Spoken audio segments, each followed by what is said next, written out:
Hello and welcome to another update video about GALA. Yeah, GALA chart I haven't covered for a couple of days. Nothing really happened, but yeah, it's now dropped deeper into the support zone, has dropped to the 78.6 Fibonacci retracement level, and believe it or not, it did drop to that level, but is holding it. Yeah, it's still holding it. This is normally the level. I mean, if it breaks below that level, I don't really trust that setup anymore. But we can see how relevant these Fibonacci levels are. Yeah, so it's been holding here around the golden ratio for a while, but never gave us any clear indication that a low was in. It would have needed an impulsive break higher, which it didn't happen. So we're still in this descending wedge. I mean, to be honest, it actually broke to the downside and it's now sitting at that 2.03 cent level. Bear in mind, GALA likes to retrace a lot sometimes. It did retrace actually here, looking at the bigger picture, to below the 88.7 Fib level. That was back in June. So I already highlighted to you back then that I don't really trust this, but we still give it a chance. Yeah, we still give further upside a chance from here, but it is questionable due to the structure of the 10th of June low, because this is a diagonal structure at best, or in the worst case, just a correction, which could result in just new lows. Yeah, that is of course possible. The problem is that if we break below the 10th of June low, it will make completely new bear market lows. And then we really haven't got any support left other than maybe 1 cent, which would be a significant decline. So anyway, we're exploring the idea that GALA could have bottomed already. I would think it's likely, especially if Bitcoin turns around and get a little bit more emphasis on altcoins as well again. But yeah, it all comes down to that 2.03 cent level. That's the 78.6 retracement. That is the last, typically what I call reliable bullish support. Of course, I cannot rule out that it comes down to the 88.7 Fib level as long as it recovers quickly.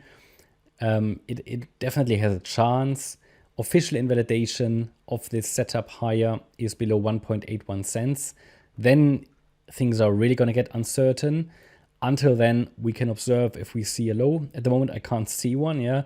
So always try to give you an early indication if we've seen or if we can see an impulse to the upside or anything that would give us a clue that GALA has bottomed already. At the moment, I think this structure definitely needs to prove itself. That's been the message, because the move up of the June low has been a diagonal at best, because it's characterized by overlapping price action. So we just need to be aware of that, okay? If, had this been an impulse, much better, but only diagonal leaves a lot of room for interpretation. This could even be a triangle here, I think, or become a triangle, but we just have not enough waves to really confirm that. So I'm talking about an Elliott wave triangle, which could eventually break to the downside, like here, A wave, B wave, C, D, E, but it would need to make lower highs and higher lows, and would take a while, okay? But yeah, I think support is stated, and it did enter our support area. It did enter our target area. It so far hasn't confirmed the low, therefore just be careful. And now we just need to see if support holds. I think that's the message. Depending on, I shouldn't say it depends on Bitcoin. To a degree it does, but not always, right? Because sometimes when the altcoins are massively oversold and Bitcoin drops, you wouldn't necessarily see much movement on the altcoins. So it's not always related that much to Bitcoin. There are correlations, but we still need to take every chart on its own. What I can tell you definitely is that the altcoins generally are looking pretty sad. The charts don't look very good at the moment, and Bitcoin, Ethereum are still leading. And that will change at some point. Yeah, that will change. But yeah, as I said, so here we just need patience to see if it works out. And the first indication that a low is in would be a break above that descending wedge here. Better if it's an impulsive break. Until then, the downtrend is still at play here. So I keep you updated. Hope you liked the update. If you did, please hit the like button, leave a comment and subscribe. And if you really like the content, then please check out the channel membership. Thanks a lot for watching. Bye-bye.